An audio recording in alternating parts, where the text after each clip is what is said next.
तो जय हिंद दोस्तों। यह क्लास 11 फिजिक्स का एक टॉपिक है जो बहुत ही इम्पॉर्टेंट है, जो कि क्या है, सिद्ध कीजिए कि तिर्यक प्रक्षेप्य का पथ परवलयाकार होता है।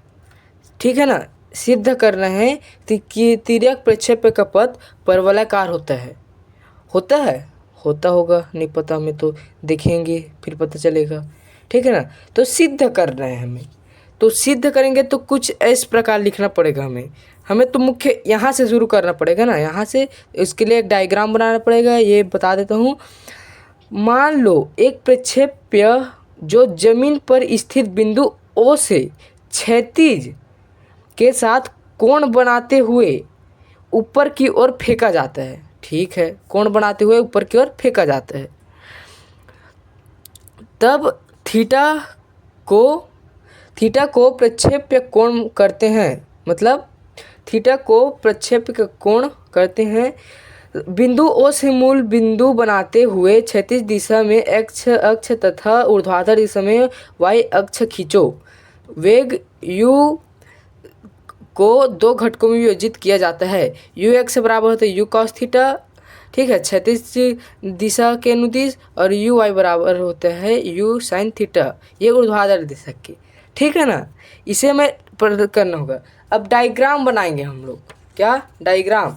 तो वो कैसे बनेगा, वो कुछ इस प्रकार से है, जो कि यही है, उसे बता देता हूँ। ये हमारा होता है, देखिए, ये एक्स अक्ष होता है, ये वाई अक्ष होता है, ये आपको पता है। ठीक है ना। अब हम लोग एक कुछ भी वस्तु को फेंकते हैं, जैसे कि बॉल ले लेते हैं। ठीक है, ये बॉल तो हम लोग ऊपर की ओर फेंकेंगे ऐसे। ठीक है ना, ऊपर की ओर इस प्रकार। तो वो वैसे ही थोड़ा जाएगा, गुरुत्वाकर्षण भी है दुनिया में, मतलब गुरुत्वाकर्षण भी है, तो वो सीधा ही नहीं जाएगा, वो कैसे जाएगा, इस प्रकार जाएगा, फेंके हैं तो। ठीक है ना, ऊपर जाएगा, एक वक्त पर यहाँ पर क्या हो जाएगा, शून्य हो जाएगा उसका वेग, फिर गुरुत्वाकर्षण की वजह से फिर नीचे वो आएगा। ठीक है ना, तो यही है। ये यू सदिश मान लो, मतलब सदिश नहीं है, मतलब यू वेग मान लेते हैं। ठीक है, और यहाँ ओ से फेंकते हैं हम लोग, और ओ डैश पर गिरता है कोई वस्तु, और ये है हमारा एक्स अक्ष है ना, एक्स अक्ष के अनुदिश। तो क्या किए हैं, इसे दो घटकों में विभाजित कर दिए हैं। किसे? मान लो मान लो समय t पर प्रक्षेप्य बिंदु P पर पहुंचा जाता है, जहां पर क्षैतिज विस्थापन x तथा ऊर्ध्वाधर विस्थापन y है। तब प्रक्षेप्य की गति को दो गतियों का संयोग माना जा सकता है। क्षैतिज गति x अक्ष के अनुदिश, ऊर्ध्वाधर गति y अक्ष के अनुदिश। तो खड़ी होता है उसे ऊर्ध्वाधर बोलते हैं। तो ऐसे दो वियोजित कर देते हैं ना, ये नहीं x अक्ष में है तो y अक्ष में है, ये द्विमीय गति कर रहा है, तो दो भागों में बांट देंगे। तो ये इस प्रकार x के अनुदिश जा रहा है, तो ये होगा, क्या होगा, मतलब ये इस प्रकार से एक्स अक्ष के अनुदिश हो रहा है, मतलब क्षैतिज में, और इस प्रकार जा रहा है तो ऊर्ध्वाधर में। ठीक है, इतना समझ आ गया। अब क्या बताए हैं यहाँ पर, एक्स अक्ष की क्षैतिज दिशा के अनुदिश, मतलब ये क्षैतिज है, तो इसका प्रारंभिक वेग क्या होगा, यू कॉस थीटा, ये पढ़ चुके हैं आप। ठीक है, और ये ऊर्ध्वाधर है, तो इसका प्रारंभिक वेग क्या होगा, यू साइन थीटा। यही बस याद रखना है। ठीक है, ये तो पता हो जाएगा। ठीक है, अब ये दो हो गया, एक क्षैतिज में और एक ऊर्ध्वाधर में। तो हमें क्या करना होगा, दो मान निकालना होगा, मतलब तो क्या होगा, क्षैतिज गति के लिए क्षैतिज गति निकालना होगा। ठीक है, तो इसमें क्या होगा, क्षैतिज गति में इस गति का प्रारंभिक वेग क्या है, यू एक्स बराबर यू कॉस थीटा बताया हूँ यहाँ पर। इस गति का मतलब प्रारंभिक वेग ये है यू कॉस थीटा, यहाँ पर ऐसे बनाएंगे यू कॉस थीटा। ठीक है, ये क्षैतिज के लिए। ठीक है, और क्षैतिज है तो एक्स ले ली है ना, क्षैतिज है तो, और तथा ये क्या होगा, गुरुत्वीय त्वरण होगा। तो गुरुत्वीय त्वरण जीव क्यों लिखे हैं, मतलब जीरो क्यों लिखे हैं गुरुत्वीय त्वरण को? देखो, गुरुत्वीय त्वरण कब लगता है, जब ऊर्ध्वाधर होता है, ऊपर से नीचे आते हैं तो गिरता है तो लगता है। अब ये क्षैतिज में गति कर रहा है तो और कहाँ लगेगा, मतलब मान लेंगे इसे जीरो मान लेंगे, अच्छे से आपको समझ नहीं आ रहा होगा तो। ठीक है, यदि आपको इस कॉपी और पेन में समझ नहीं आ रहा होगा, तो यदि आप लोग बोलेंगे कि अब वाइट बोर्ड में समझाओ कि मतलब समझाओ कि कर बोलेंगे तो मैं वहाँ पर भी बता दूँगा। कमेंट बस करना होगा आपको, फिर अच्छे से वहाँ पर लाइव बता दूँगा, ठीक है ना।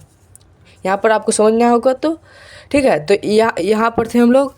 तो अब इसका मान 0 है तो हम गति का द्वितीय समीकरण से लेंगे, ठीक है। तो गति का द्वितीय समीकरण होता है एच बराबर यू टी प्लस 1/2 का स्क्वायर, ठीक है, वो पता है। अब x मतलब x से निर्दिष्ट, तो x ले लेते, यू एक्स है, यू बराबर होता है यू एक्स मान लेते हैं, टी का टी मान लेंगे 1/2, ए एक्स मान लेते हैं बराबर, और टी का स्क्वायर वही मान लेंगे। अब ये इसका मान बस रखेंगे, क्या रखेंगे, इसका मान बस को हम लोग रखेंगे, ठीक है ना। इसका अच्छा ठीक है, मान बस को रखेंगे। तो यू एक्स का मान इतना होता है यू कॉस थीटा, तो इसी यू कॉस थीटा रहेंगे प्लस 0, इसका मान 0 होगा, ठीक है। तो 0 से कोई भी गुणा भाग होगा मतलब वो 0 आएगा, मतलब कुछ नहीं, वो कट गया मतलब। अब बचेगा इतनी ही बस बचा। तो टी का मान निकालना है तो ये गुणा में इधर आकर भाग में जाएगा, तो इसे समीकरण 1 दे देंगे, ठीक है। हमारा निकल गया 36 गति के लिए। अब क्या बचा है, ये 36 हो गया। अब ऊर्ध्वाधर बचा है, तो ऊर्ध्वाधर में क्या होगा देख लेंगे, इस प्रकार ऊर्ध्वाधर में होगा, ठीक है। तो ऊर्ध्वाधर गति के लिए इस गति का प्रारंभिक वेग यू वाई है, वाई मतलब ऊर्ध्वाधर वाई अक्ष के हो रहा है तो वाई लिखें, ठीक है। तो साइन प्रारंभिक यू साइन थीटा है, और गुरुत्वीय त्वरण क्या होगा -g। अब -g क्यों आ रहा है, इसमें गुरुत्वीय ऊर्ध्वाधर तो त्वरण लग रहा है, गुरुत्वीय त्वरण, ठीक है, गुरुत्वाकर्षण का बल हो रहा है, ठीक है ना। और हम वस्तु को ऐसे फेंक रहे हैं और गुरुत्व त्वरण नीचे की ओर दे रहा है, तो उल्टा क्रिया हो रहा है ना, विपरीत, तो माइनस लग गया, ठीक है। यहाँ पर वैसे रख देंगे जैसे कि दूसरे समीकरण में u बराबर एच बराबर यू मान लेते हैं, वो ये ऊर्ध्वाधर हो रहा है तो वाई अक्ष के अनुदिश हो तो वाई रख रहे हैं, ठीक है। तो वैसे ही रखेंगे मान को, और यू वाई मतलब इसका मान निकल गया हमारे यू साइन थीटा बस टी, और इसका मान -g, तो ठीक है। अब क्या करेंगे, टी के मान मतलब समी 1 से टी के मान रखेंगे। समी 1 क्या है हमारा, यही समी 1 से टी का मान रखेंगे, तो ठीक है, एक्स बराबर यू कॉस थीटा, तो ठीक है, इसे रख देंगे यहाँ पर। इसे ऐसे रखेंगे, टी का मान है यहाँ पर रख दें एक्स बराबर क्या यू कॉस थीटा, तो यहाँ पर प्लस प्लस -g इसके यहाँ पर भी मान रख देंगे, ठीक है। ये यू कट गया, पर साइन थीटा कॉस थीटा बचा, एक्स माइनस इसका गुणा होगा तो -1/2 g, इसके साथ गुणा होगा तो स्क्वायर खोलेंगे तो स्क्वायर आ जाएगा, यू का स्क्वायर प्लस गुणा कॉस का स्क्वायर, ठीक है। तो ये कट गया, तो कितना बचा, कटा नहीं सॉरी, क्या होगा, साइन थीटा बटे कॉस थीटा का हमारा सूत्र होता है, हम लोग क्लास 10 में पढ़ ही लिए हैं, साइन थीटा बटे कॉस थीटा बराबर होता है टेन थीटा, तो ठीक है, टेन थीटा हम लोग लिख देंगे यहाँ पर, एक्स को आगे ला लेंगे, माइनस को इसका गुणा कर देंगे तो जी, ये नहीं होगा ना, ये बाहर निकल दिए तो कितना बचा जी, ठीक है ना, जी 2x स्क्वायर मतलब इसका गुणा बस करेंगे और जी को बाहर निकाल देंगे, ठीक है ना।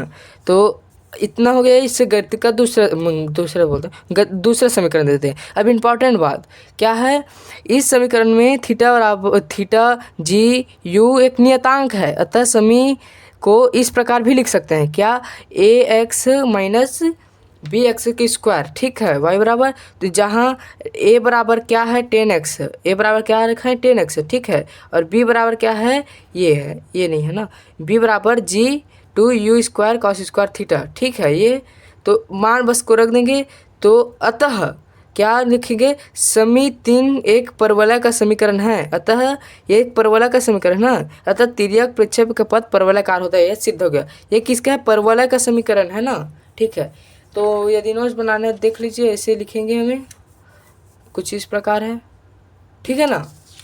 तो धन्यवाद। अब जी आपको समझ नहीं आया होगा तो आप बोलेंगे, मैं व्हाइट बोर्ड में भी समझा दूंगा, कोई दिक्कत नहीं है। तो धन्यवाद, इतना ही बस है।